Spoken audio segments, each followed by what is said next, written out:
ഞാനൊരു കുട്ടിയെ പ്രണയിക്കുന്നു സാർ. പ്രണയിക്കുന്നു സാറിനൊന്നും വിളിക്കാല്ലേ പ്രശാന്ത്, ചേട്ടാന്ന് വിളിച്ചാൽ മതി. പറഞ്ഞോളൂ പ്രശാന്തിന്റെ ആരെയാ പ്രണയിക്കുന്നത്? അച്ചുവാണ്. അച്ചു. എന്നിട്ട് ഇപ്പൊ എന്താ പറ്റിയേ?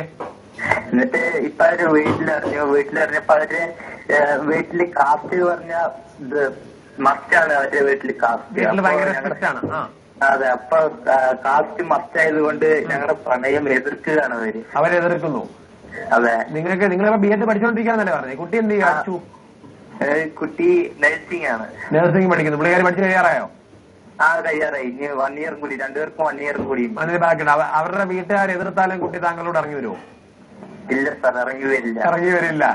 പിന്നെ നമുക്ക് എന്ത് ചെയ്യാൻ പറ്റും? എന്ത് ചെയ്യാൻ പറ്റുമെന്ന് അറിയില്ല. പക്ഷെ ഞങ്ങക്ക് ഒന്നിക്കണം.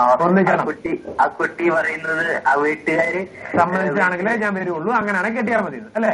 ഇല്ല, അങ്ങനെയല്ല. എന്നാലും എന്നെ നമ്മൾ ഒന്നിക്കണം. വീട്ടുകാരെയും വേണം കാമുകനെയും വേണം എന്നാ പറയുന്നത്. എല്ലാ കാമുകനും എനിക്ക് അങ്ങനെയാണ് സാർ. എനിക്ക് അങ്ങനെയാണ്. പ്രശാന്ത് കാമുകിയും വേണം. പ്രശാന്തിന്റെ വീട്ടിലെ സമ്മതമാണോ ഈ പ്രണയത്തിന്? എന്റെ വീട്ടില് സമ്മതമാണ്. പ്രശാന്തേ, അപ്പൊ എത്രയും പെട്ടെന്ന് ഈ വീട്ടുകാർ ഈ പുള്ളിക്കാരോട് ഒരു കാര്യം മാത്രം വാക്ക് മേടിക്കുക. വേറൊരു പയ്യന് താലികെട്ട തല കുനിച്ചു കൊടുക്കരുത് എന്നൊരു വാക്ക് മാത്രം താങ്കളുടെ കാമുകിയോട് വാങ്ങുക. ഉറപ്പ്. മനസ്സിലായോ?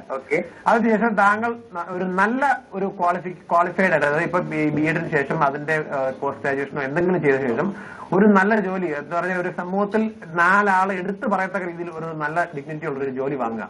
അതിനുശേഷം വീട്ടുകാർ വഴി തന്നെ അവരോട് ഒന്നുകൊണ്ട് പ്രൊസീഡ് ചെയ്യുക. കാരണം നമ്മൾ ഈ പഠിച്ചുകൊണ്ടിരിക്കുന്ന സമയത്ത് ഈ കാസ്റ്റ് എന്ന സാധനം ഞാൻ മാറ്റി വെക്കുന്നു, എന്താ പറയാ, തള്ളിക്കളയുന്നില്ല. അവർ ചിലപ്പോൾ മസ്റ്റായിരിക്കും ആ കാര്യത്തിൽ, അവർ ആ കാര്യത്തിൽ തന്നെ നിലകുറച്ച് നിന്നതെന്നും വരാം. എങ്കിലും പഠിക്കുന്ന സമയത്ത് നമ്മൾ അവർക്ക് ഇഷ്ടമാണെങ്കിൽ പോലും ഒരു വീട്ടുകാരും കെട്ടിച്ചു തരില്ല പഠിക്കുന്ന സമയത്ത്. കാരണം പിള്ളേരുടെ ചിന്തകൾ അങ്ങോട്ട് കുറേ പഠിച്ചിറങ്ങി കഴിയുമ്പോൾ ചിലപ്പോൾ മാറാം, അല്ലെങ്കിൽ അത് കഴിയുമ്പോൾ ചിലപ്പോൾ നല്ല തന്നെ വന്നാലോ, അല്ലെങ്കിൽ ഇവർ സില്ലിയായിട്ടാണോ പ്രണയിക്കുന്നതൊക്കെ അവർ ചിന്തിക്കുക. അപ്പൊ ഈ പഠിക്കുന്ന സമയത്ത് നമ്മൾ കെട്ടിച്ചു തരണോ അല്ലെ ഇപ്പോഴും ഓർപ്പിച്ചിട്ടോ നമ്മൾ ഇവിടെ കിടന്ന് മസിൽ പിടിച്ചിട്ട് ഒരു കാര്യമില്ല, വീട്ടുകാർ സമ്മതിക്കില്ല. അപ്പൊ പഠിച്ച് താങ്കളുടെ ഒരു നല്ല ഡിഗ്നിറ്റി ഉള്ള ജോലി അവരുടെ വീട്ടുകാരുടെ മുന്നിൽ ഇപ്പൊ താങ്കൾ വേറൊരു കാസ്റ്റ് ആണെങ്കിൽ പോലും ഇവൻ എന്റെ മരുമകനാണ് എന്ന് പറയുമ്പോൾ താങ്കളുടെ എന്താ പറയുക അമ്മായിച്ചിന് ഒരു അഭിമാനം തോന്നുന്ന രീതിയിലുള്ളൊരു ജോലി. മനസ്സിലായോ? അത്ര ഒരു കിടിലൻ ജോലി മേടിച്ചിട്ട് വീട്ടുകാരെ ഒന്നുകൂടെ കലർന്ന് ആലോചിക്കുക. നിങ്ങൾ എത്രമാത്രം പ്രണയിക്കുന്നുവെന്ന് സ്വന്തം വീടുകളിൽ വ്യക്തമായിട്ട് പറഞ്ഞു മനസ്സിലാക്കുക. ആ പെൺകുട്ടിയോട് പറയും. ഇപ്പൊ നിങ്ങൾ ഇരുന്ന് അവരുടെ വീട്ടില് മോളുമായിട്ട് ഞാൻ ഭയങ്കര ഗാഢപ്രണയം എത്ര പറഞ്ഞാലും അവർക്ക് ദേഷ്യം വരുള്ളൂ. പക്ഷെ ആ കുട്ടി അവരുടെ അച്ഛനോടും അമ്മയോടും അവരുടെ അടുത്തിരുന്ന് സ്നേഹമായിട്ട് അവരുടെ സ്വകാര്യ നിമിഷങ്ങളിൽ ഞാൻ അയാളെ എത്രത്തോളം ഇഷ്ടപ്പെടുന്നു എന്ന് പറഞ്ഞാൽ അവർക്കത് മനസ്സിലാവും. ആ കുട്ടി പറയുമ്പോൾ അങ്ങനെ 2 വീട്ടുകാരെയും നന്നായിട്ട് പറഞ്ഞ് കൺവിൻസ് ചെയ്ത് കഴിഞ്ഞാൽ അവരെ സമ്മതിക്കും. സമ്മതിച്ചില്ലെങ്കിലോ വിളിച്ചിറക്കിക്കൊണ്ട് ഒന്ന് ധൈര്യമായിട്ട് താലിരിക്കണം. പക്ഷെ നഷ്ടപ്പെടില്ല. ഇതാ പ്രശ്നം. 2 കാലം ഇട്ടാൽ പോകരുത്. അത്രയും നമ്മൾ മാന്യമായിട്ട് ശ്രമിക്കാനുള്ളവരെല്ലാം ശ്രമിച്ചു. വീട്ടുകാർ വഴി നമ്മുടെ ഒരു നല്ല ജോലി നേടി ഒരു നല്ല പൊസിഷനിലെത്തി.